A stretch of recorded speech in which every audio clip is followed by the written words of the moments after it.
All right, so let's get started. Hi, everyone. Again, I'm Sarah Ivanhoe. I'm the yoga director at USC. This is week 2 of our sleep class, and just wanted to welcome you back, and I think a few of you welcome for the first time. And I had hoped that we would be able to sort of a fancy, like, go into breakout rooms and do a whole discussion, but we're having some technical issues. So what I'd love to do is the way I would basically do it if we were all together live, and just want to sort of see if anybody wants to, this way I can kind of have you raise a hand or something.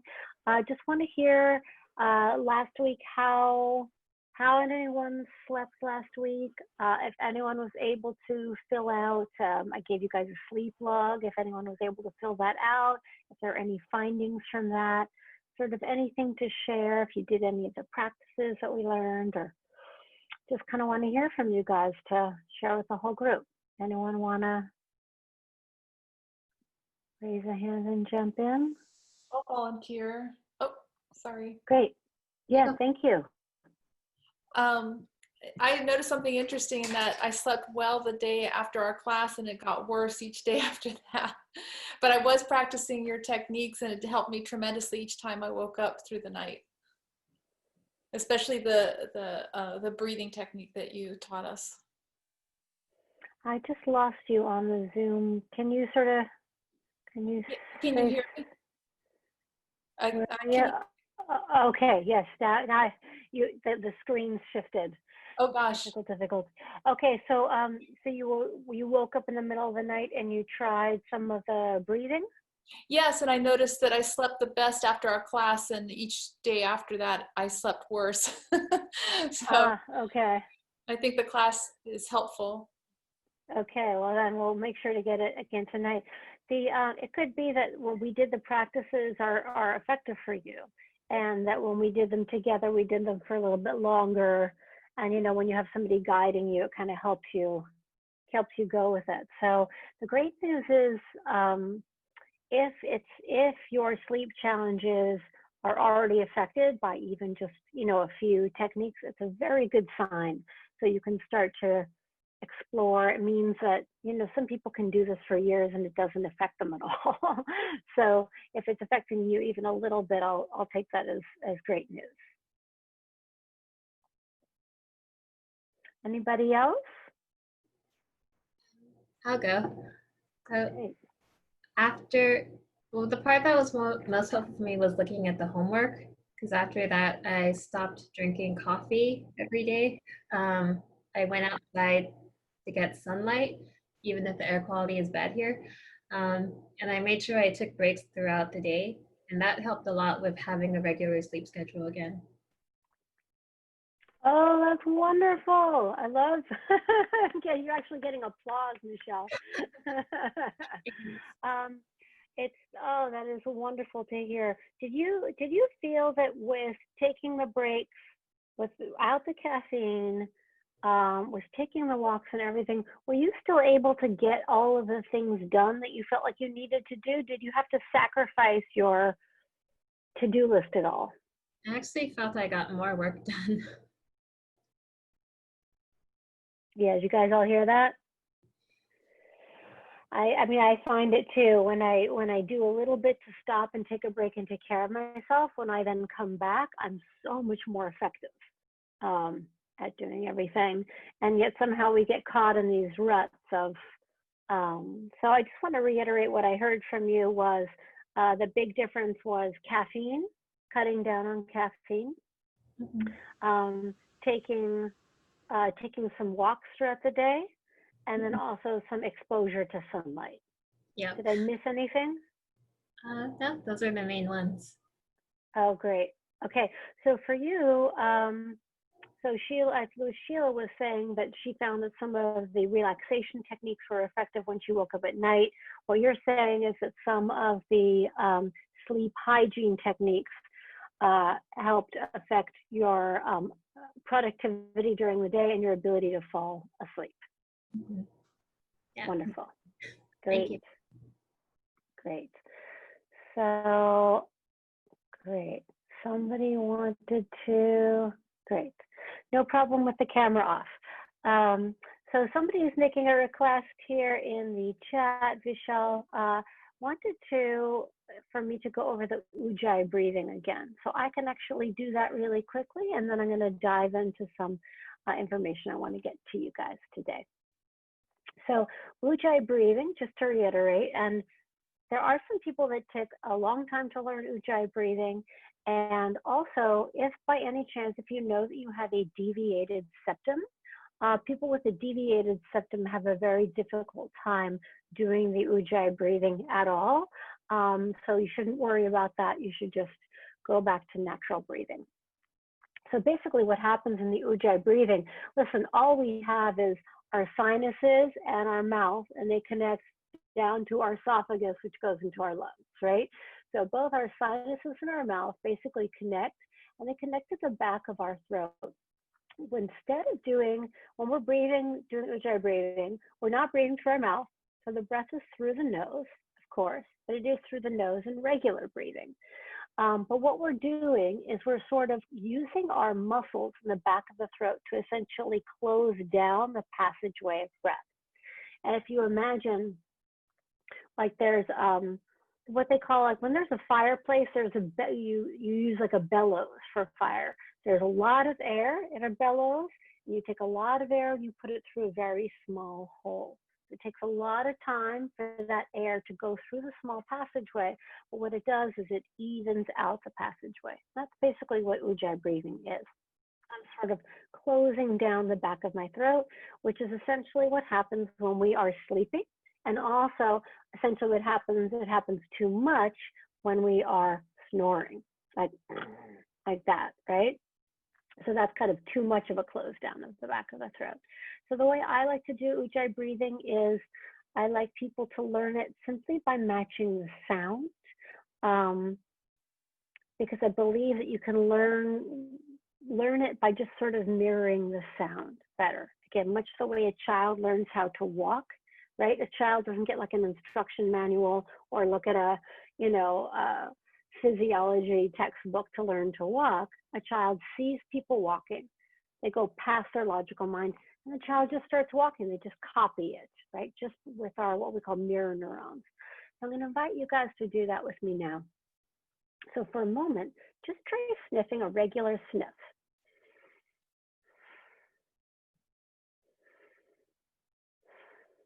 Just a regular sniffing breath. And then try making the hollow Ujjayi sound.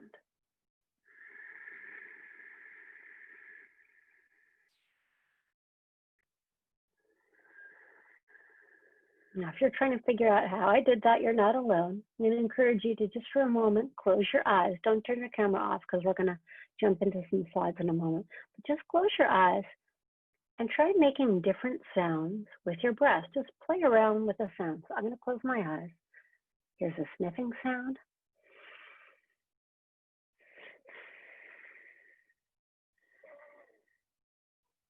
Here's an Ujjayi sound.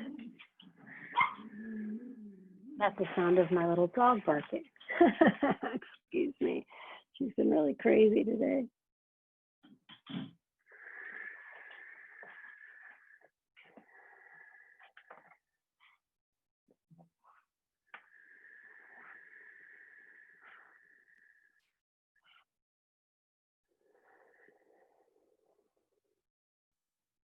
Okay, and then allow your eyes to open. Great. So that's how I love doing it, is I like to just go into my breathing and I play around with different sounds of the breath until I sort of get it in the back of the throat. And if you didn't get it, you can email me and we can try to work on it together. But if you didn't get it, please know you're not alone. Sometimes some people get it right away and some people take some time. What I think matters is, you guys can say hi to my little dog, Madison here, is we came up to the Bay Area so I could care for my parents a little bit. My dad had, we had some challenges in the spring, and we've got these crazy fires going on. I don't know if you guys saw in the news, but in the San Francisco Bay Area, it was just the smoke. It was black today, so all the animals are really, all the animals are really scared. So, but we're okay. So, so that's basically how I'd like to do the Ujjayi breath. And again, if you'd like further sort of one-on-one instruction, I'm happy to spend some time and help you out. So you can just email me, and you can find, you guys all have my email address. Okay. So I am going to jump into, I'm going to share my screen with you and jump into some stuff because there's some info I want to make sure that you guys get today.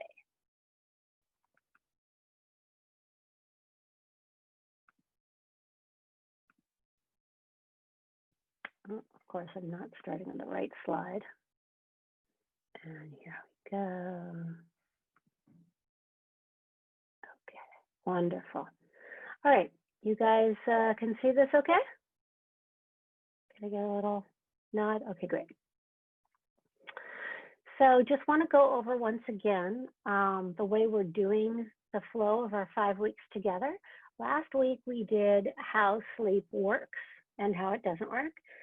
This week I'm going to go over what some of the common sleep disorders are and give you a little bit more in-depth some sleep hygiene techniques. Week 3 we're going to be learning about REM sleep and the sleep cycle. Week 4 we're going to be learning a little bit of Eastern philosophy with sleep, and then hopefully by week 5 you're going to have all the information you need for you to leave here with your own personal sleep strategy. Just to review, last week we went over how the course is going to go, the course structure, and how each class is going to go. There'll always be a little bit of a relaxation at the end. Last week we went over sleep homeostasis and circadian rhythm, a little bit of brain chemistry asleep. We did some wrist circles, some side stretch, some smooth breathing, and a little relaxation. So last week I gave you guys this sleep log, and I'm going to send it to you again. I encourage you guys to keep filling it out each week because you'll be able to find different discrepancies. Sometimes, like I said, week to week, things are a little bit different. We all have changes and fluctuations, and you're going to want to start to learn what those are for you so that you can learn how to support those challenges. So diving in a little bit now to the different sleep disorders. It's important for us to know that this issue of sleep, it is so vast and it's so complex, and there's so much of it that we really don't understand. I'm going to be listing a few things challenges you can have with sleep, but they can be caused by there's so many reasons that could cause each one of them. So for instance, the first sleep disorder, sort of the obvious one, is insomnia. And insomnia is defined as either difficulty falling asleep or staying asleep.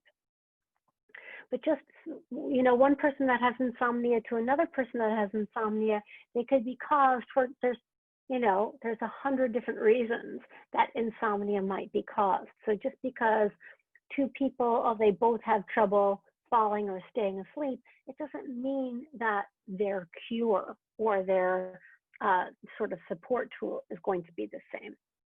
Some people may have trouble with insomnia because they drink too much caffeine. Some people may have trouble with insomnia for hormonal reasons. Some people may have had some, childhood trauma that wakes them up at night, and some people may simply just be having too much stress. So there's, the results, the symptom is the same. The insomnia is the same, but the cause of the symptom very different. And that's one of the main things I want you guys to leave here with. It may seem obvious, but it's once you start to realize that, then you can really take responsibility and accountability for finding your own support system. So sleep onset insomnia is difficulty falling asleep, and sleep maintenance insomnia is difficulty staying asleep. And some people have both sleep onset and maintenance insomnia. Some people have got difficulty falling asleep and staying asleep. What's called acute insomnia is if your insomnia lasts only a few days, couple of weeks. It's related to one stressful event, like, oh, for 2 or 3 days in the middle of finals, I couldn't fall asleep, or, oh, I'm a professor and I had, 100 papers to grade, and I knew I had such a heavy workload, I couldn't sleep during that time. But then once the stressful event is past, you're able to go back to natural sleep. That's considered acute insomnia, meaning it'll come and go. Chronic insomnia is when it lasts for longer than a few weeks, a month, a couple of months, or a couple of years, or for a long time. Chronic obviously just means consistent. It stays with us. The opposite of insomnia is narcolepsy. I've had very few people come to me for help with narcolepsy, but that's something that we won't really be covering any tools for in this class. So narcolepsy it's a neurological disorder, which basically is characterized by daytime drowsiness and sudden attacks of falling asleep.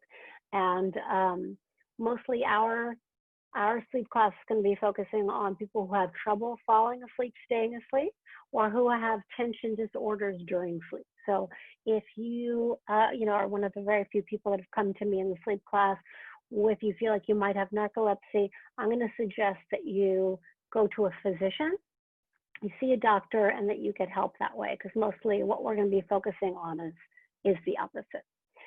The next one is nocturnal bruxism, or what we call TMJ. So this joint, that sort of has your, the hinge of your jaw, where the hinge of your jaw meets your ear, grinding your teeth, or sort of smashing your teeth together, or your teeth side to side, or chewing, or just clamping down and holding your teeth very clenched. Just want to sort of pop and see you guys. Who here thinks that they've got, I think I asked you guys this last week, but I would love to just show of hands. Who here has trouble, you think, grinding your teeth? Anyone here? Yeah.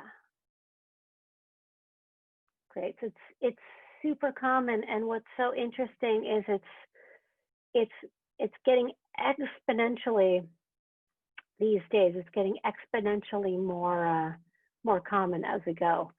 As the years pass, it seems to be more and more people doing it. So we're going to be going over some of that. The grinding of the teeth mostly is, and we'll talk about this more in week 4, but it's basically, it's that your body, you've been able to fall asleep and go into a state of unconsciousness, but your body has retained tension, right? And it's kind of like working out this tension as you sleep. Sorry, excuse me, the smoke is.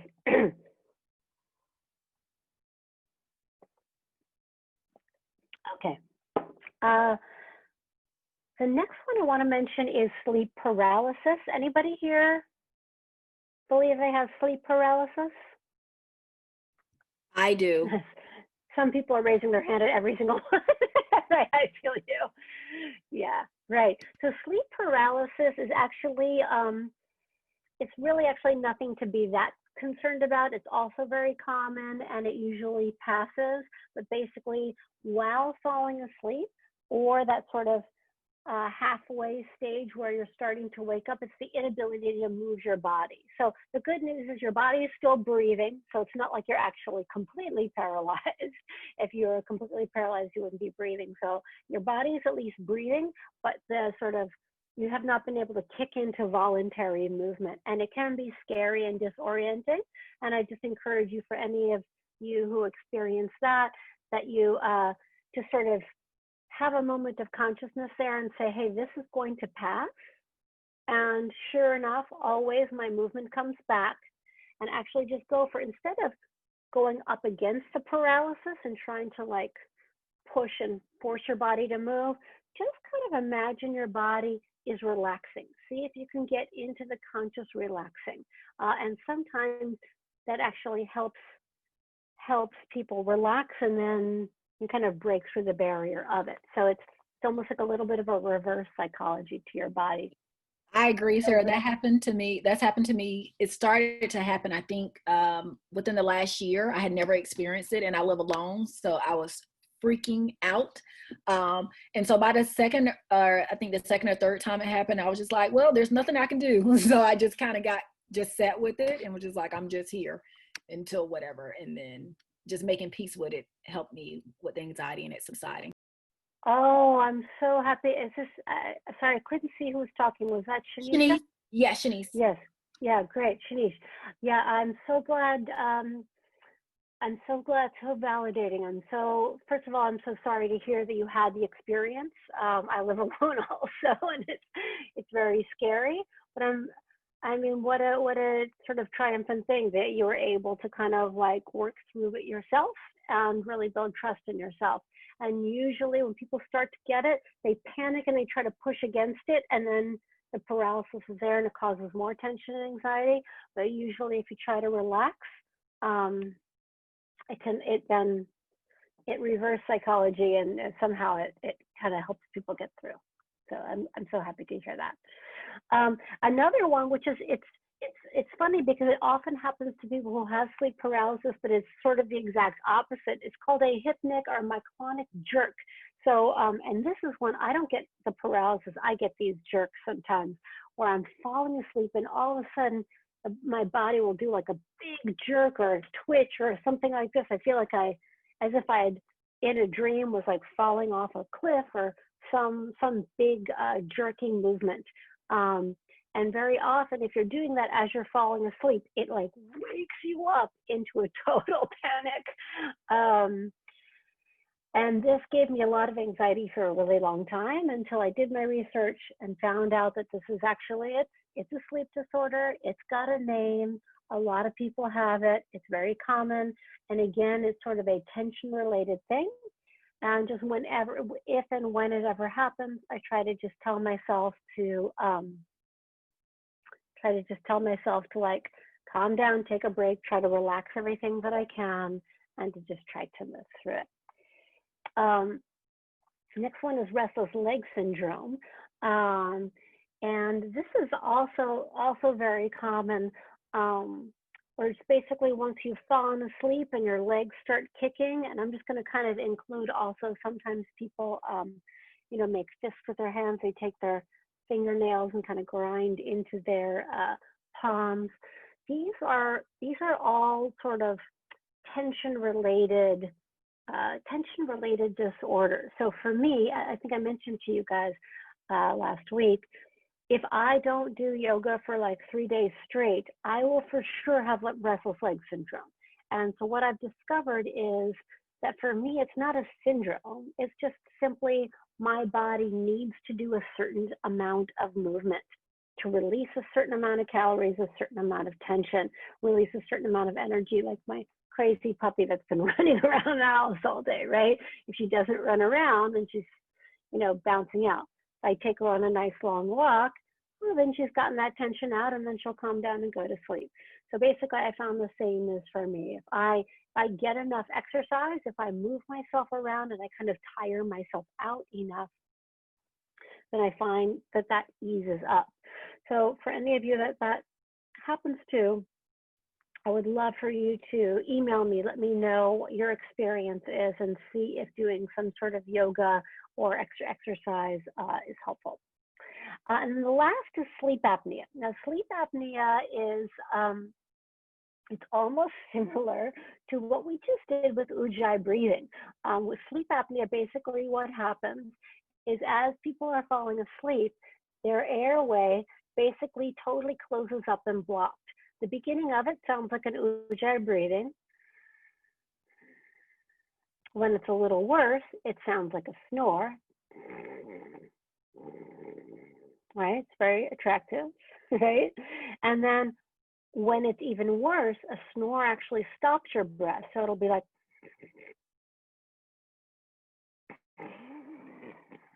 this, right?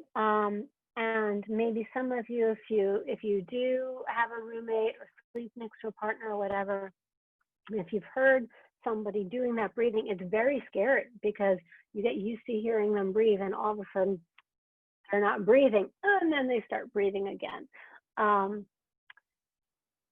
We used to think this was no big deal. And we actually have discovered that it actually is kind of a big deal because it actually really affects the flow of oxygen to the brain at a quintessential time when the brain is really needing to heal during sleep.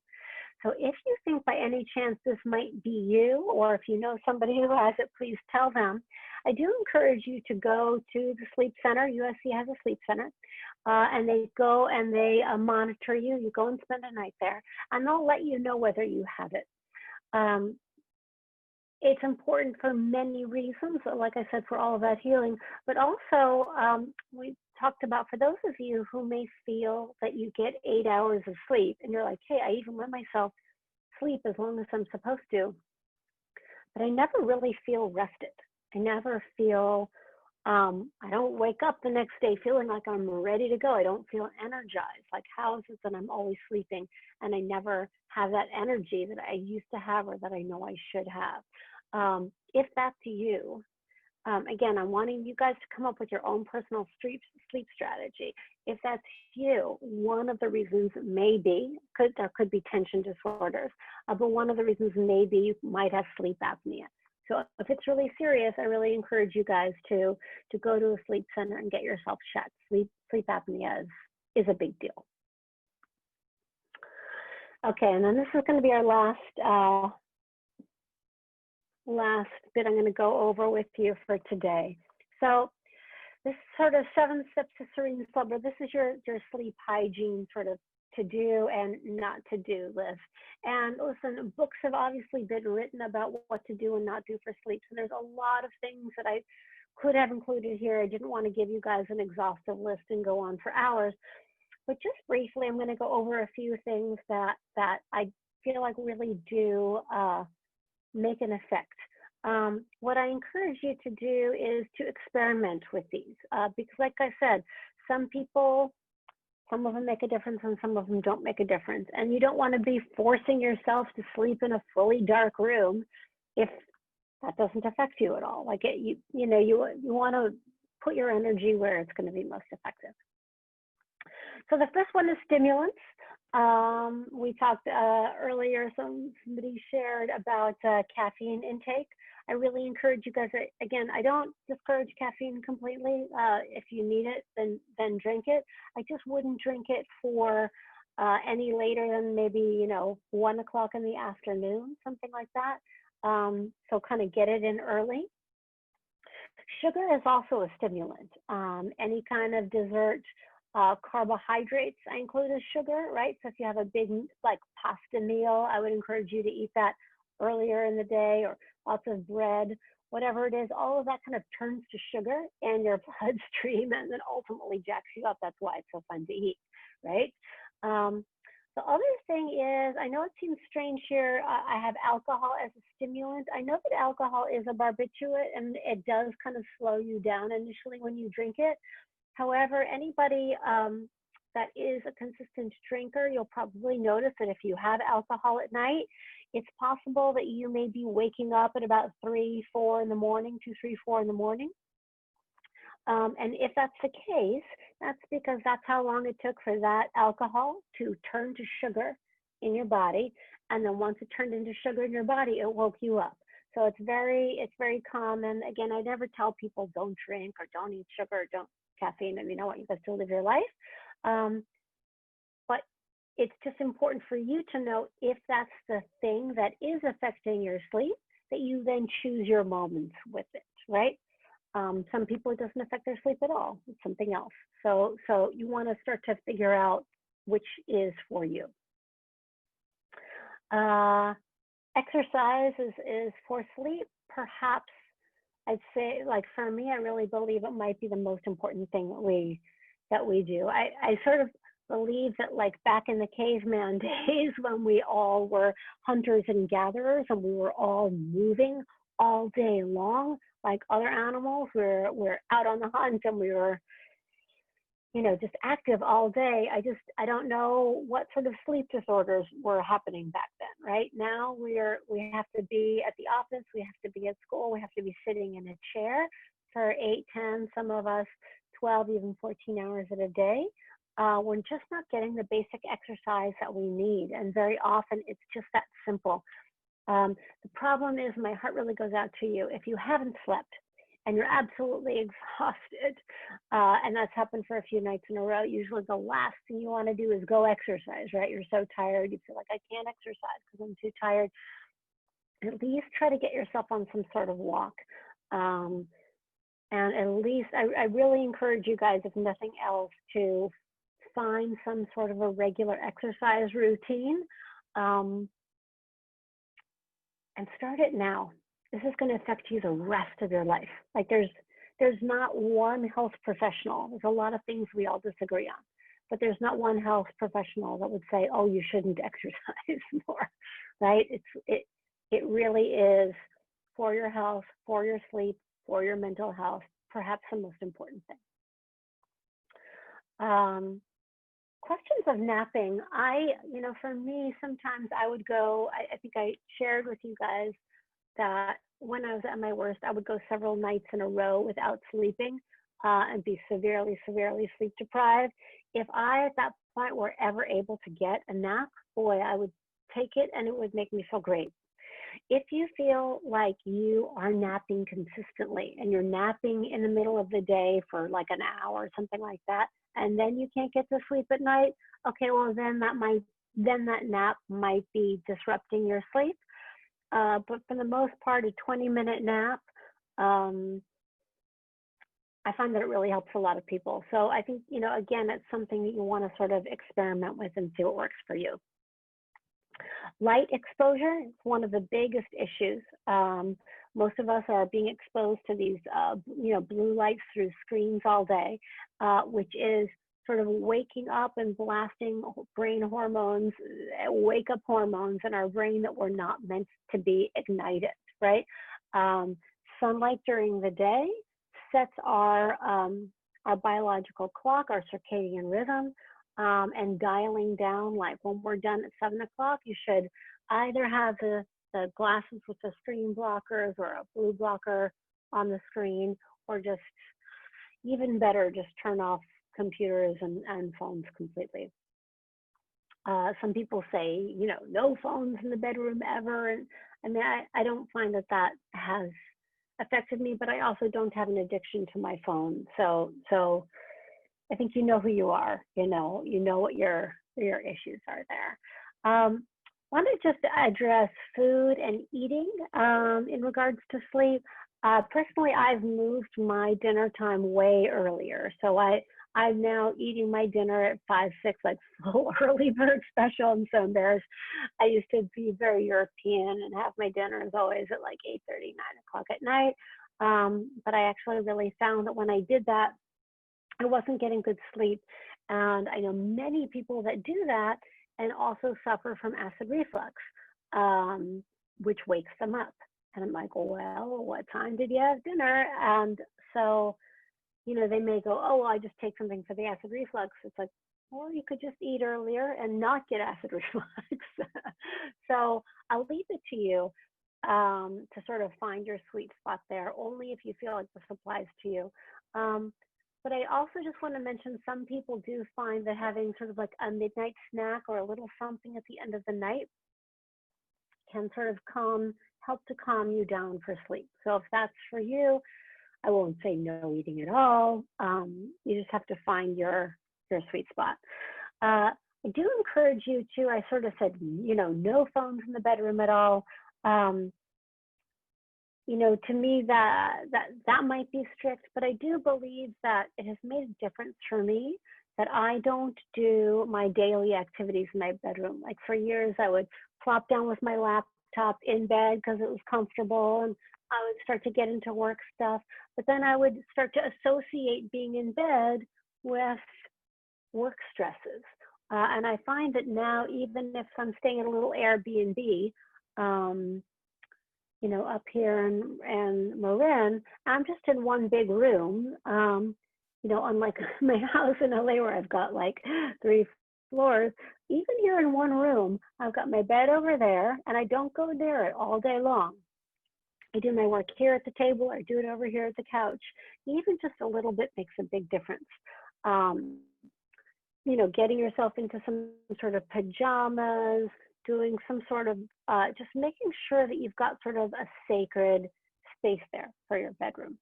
And then the last one is establishing some sort of ritual. Like I was just starting to say, getting yourself into pajamas, brushing your teeth, turning down the lights, you know, if you've got children, putting them to bed, handling the dog, you know, just whatever it is. As you start to do your nighttime activities, if you're going to light a candle for a few minutes while you kind of settle in, or, you know, put some sort of incense or oils, if you do some sort of a nightly meditation or guided relaxation, some of the tips that I've taught you guys, that all of that winding down, like once I know it's time to wind down, my mind will start to want to spaz out.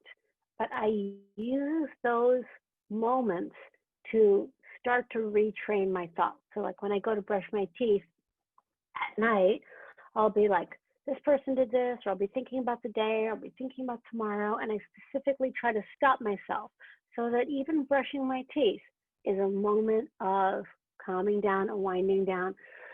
Just breathe, get present, try to relax my jaw, etc. So yeah, I hope that some of these are helpful. Again, I just gave you guys a long list of challenges you might have, and I just gave you a long list of things that might help. So you need to figure out which challenge you have and which thing might be helpful to you. I encourage you to spend a little time doing that. Is going to save you some time. I believe in the long run, because it'll save you sleep. Your homework for this week is a little bit of writing about sleep. These are just kind of some journaling prompts. So again, you'll do the sleep log like last time, but I encourage you to spend a little time with this. Sometimes we have started having trouble sleeping, and then we've got tension and stuff around it, right? So I may have had trouble sleeping, and therefore I've been cranky at my family and friends, and I have tension with my family and friends because of the times where I've been cranky because I hadn't slept, and that's affected my relationships. My sleep has affected the quality of my relationships.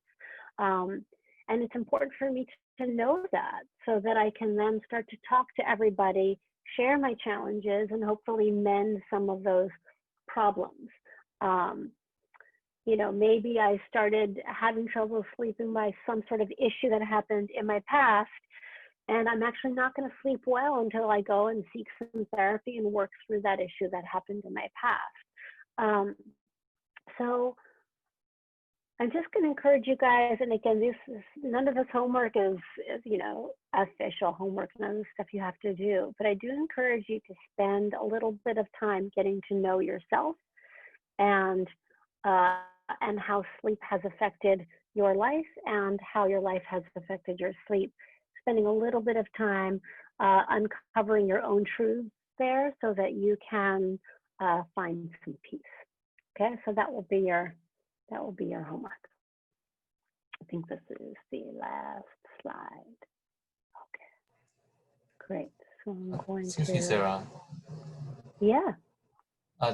So when we are trying the different strategies and figure out which one makes sense for us, how long should we try it before we could decide? Gosh, that's a great question, and I don't really have the answer. Unfortunately, I feel like the answer is going to be, you know, different for everybody. So for instance, I have something that might work for me at some time of the month, but then like there are other times where it doesn't. You know, I'd say maybe at least a couple of weeks, because some of these things take a little while before they really start affecting you, right? It's like the stuff with the issue with the light and the computers and the blue screen. I don't feel like if all of a sudden you've been blasting away at yourself for like 10 years and then all of a sudden one night you're like, oh, I'll be away from my screen, and then, oh, I didn't sleep well, and okay, so I guess that wasn't it. Like, it may take a little while for it to sort of, it takes a little while for that sort of damage to be undone. So I'd say give it a couple weeks and see.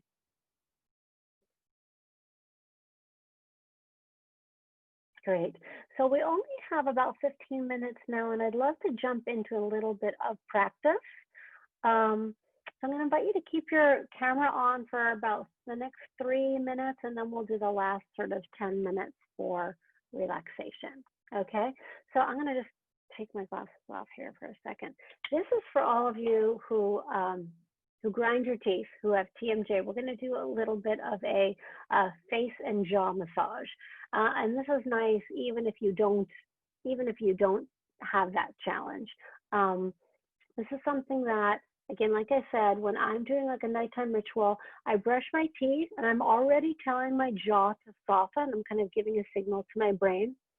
Finish brushing my teeth, rinse out my mouth, wipe my face, and then I spend 1 minute doing a face and jaw massage.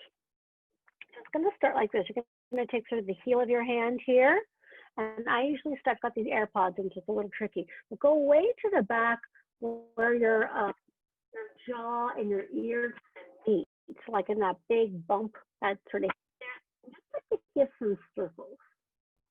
Start way, here I'm going to take this off just for a second. Like, I'm going to go way up there. And then start to circle, and then circle like and down. Yeah, like that. So keep going. So I sort of start at the back and I circle down. You want the tension to go with gravity, right? This is not a beauty massage. This is a get rid of tension, go with gravity. Way up. Circle, circle, circle, circle, circle, circle, circle. Great. Good. Okay, now see I'm kind of doing this, my jaw's sort of falling open. Okay, now I'm going to hold on with my fingers and I'm going to sort of stretch my jaw out. So I'm just relaxing and I'm having my fingers are doing all the work. It's really, it looks very funny. Take a couple breaths while you're there.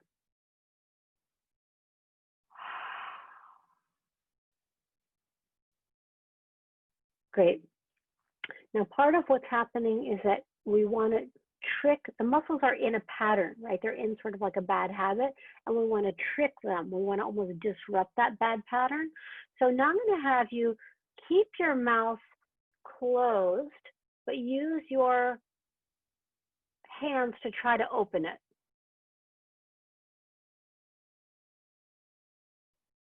And now do the opposite. Your hands are holding your mouth.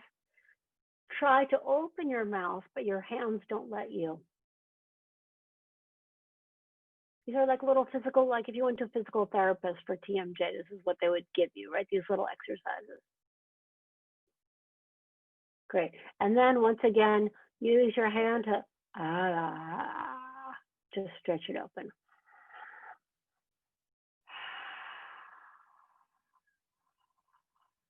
Great. And the last part is way more fun. You're just going to take your fingers. I always start right here at my cheekbones. I'm going to move all the way down my cheeks, my jaw. Really like back there where the muscles are kind of hard.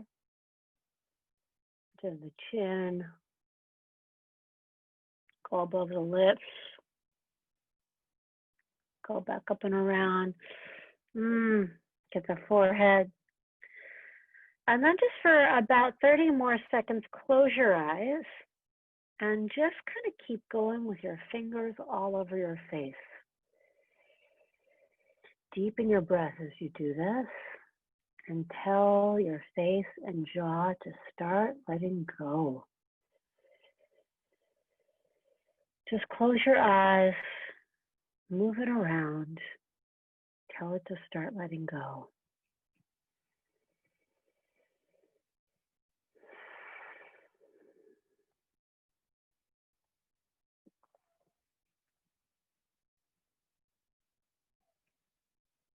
Great. Okay. And then release. Wonderful. So I'm going to have us go and do my favorite part, the final relaxation. And again, these relaxations, I want you guys to start to learn that you have the ability to tell your body when to relax, and so that you learn to relax on command, right? When most of us think we jump into bed and we don't have like, okay, well, I'm just not good at relaxing, or I just can't fall asleep. Well, you can actually learn to get good at relaxing. And that's why we do these guided relaxations. So at this point, you can leave your camera on if you would like to, but this is a moment where you can also turn it off. And I'm going to encourage you to go and lie down on the floor, or lie down on the sofa,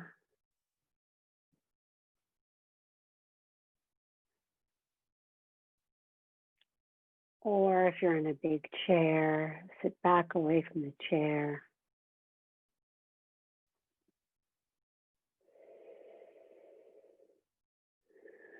Take a moment to go and find your comfortable spot.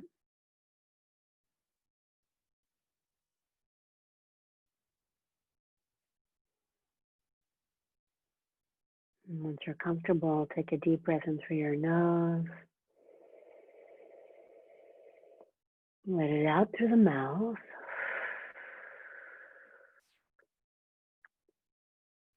And then please close your mouth.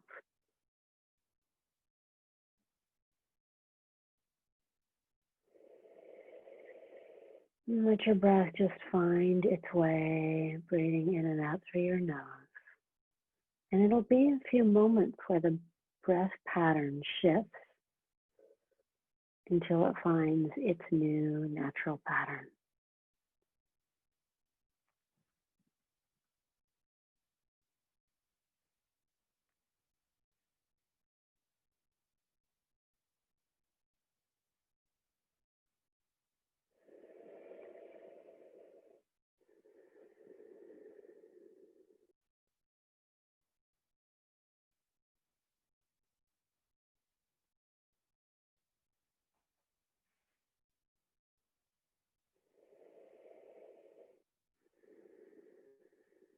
Begin to relax the inside of your mouth.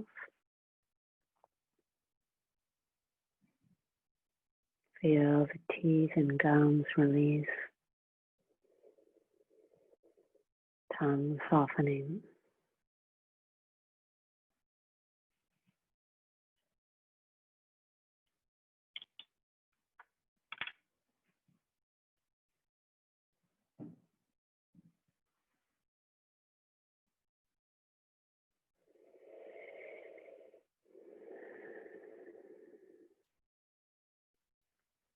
Try relaxing the muscles behind your eyes.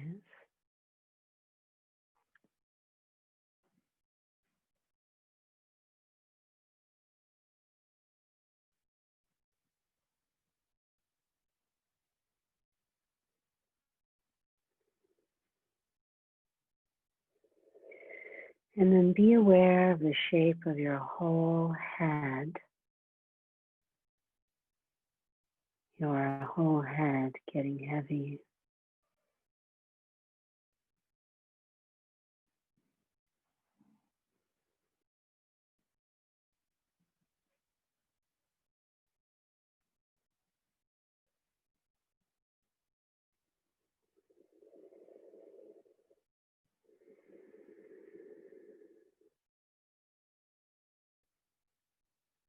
Feel the shape of your neck and throat relaxing.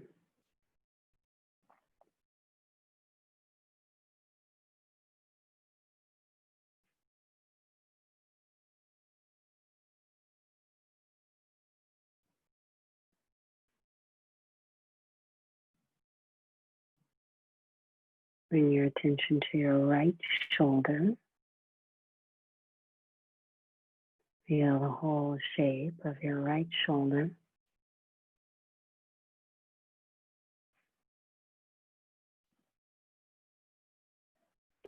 Right upper arm.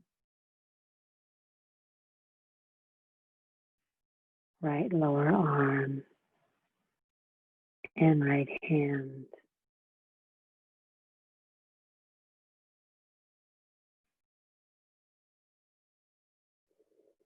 Feel your whole arm and hand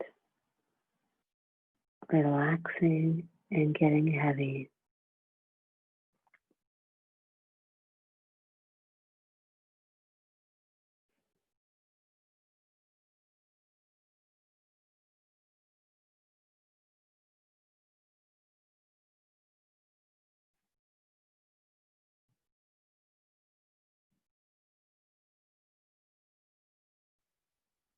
Notice now your left shoulder, left upper arm, left lower arm, and left hand.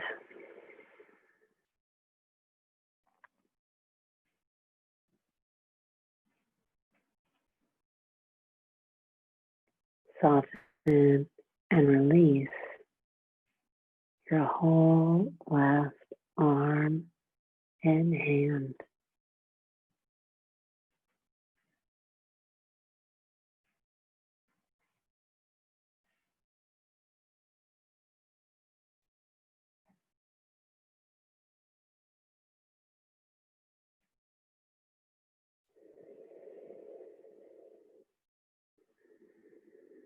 Bring your attention to the shape of your torso,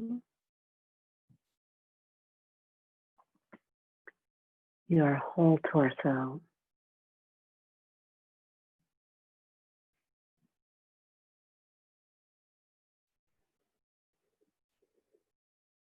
Your whole torso breathing.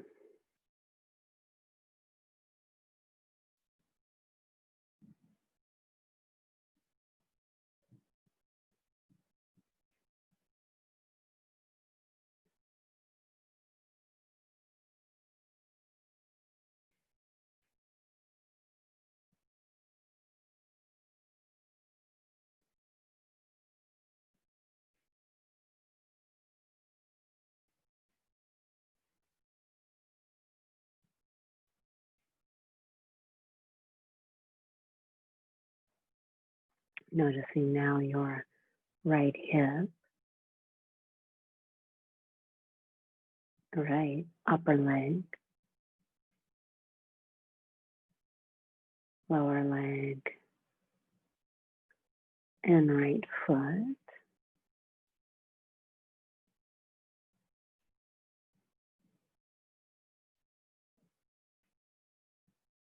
Be aware of the shape of your whole right leg and foot. Relaxing, going with gravity.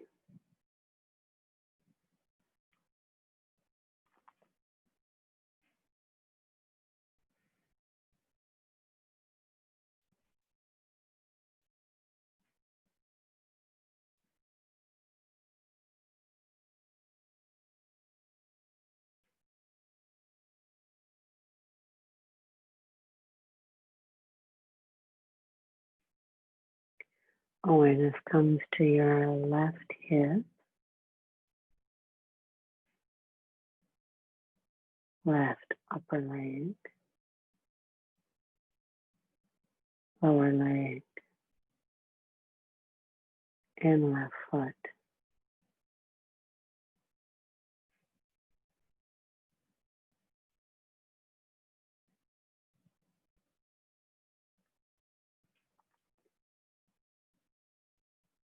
Allowing your left leg and foot to become heavy and relaxed.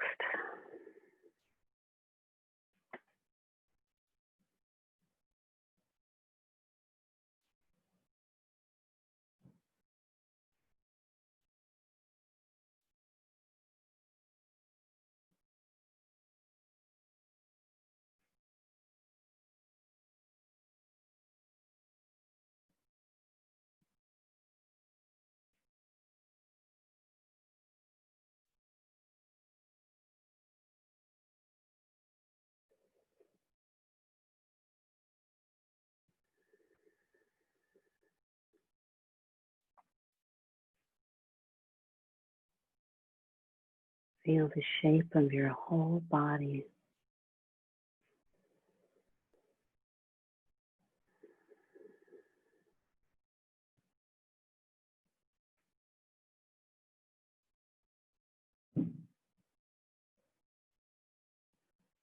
Whole body relaxes a little more.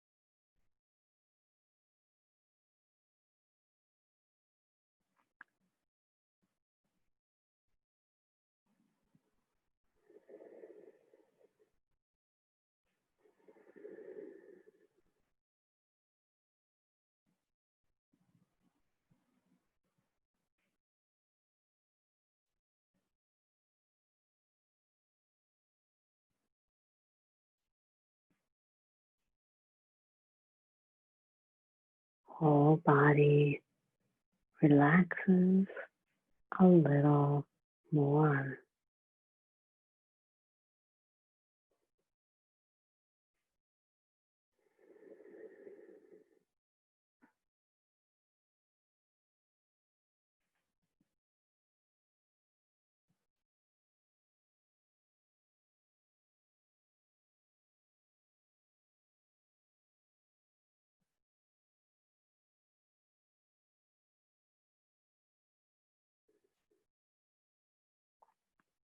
Okay. I'm going to encourage you to stay here and continue relaxing. Thank you all for the great questions and the focused mind, the open hearts. I'll see you all next week this time. I wish you all a peaceful evening. Good night.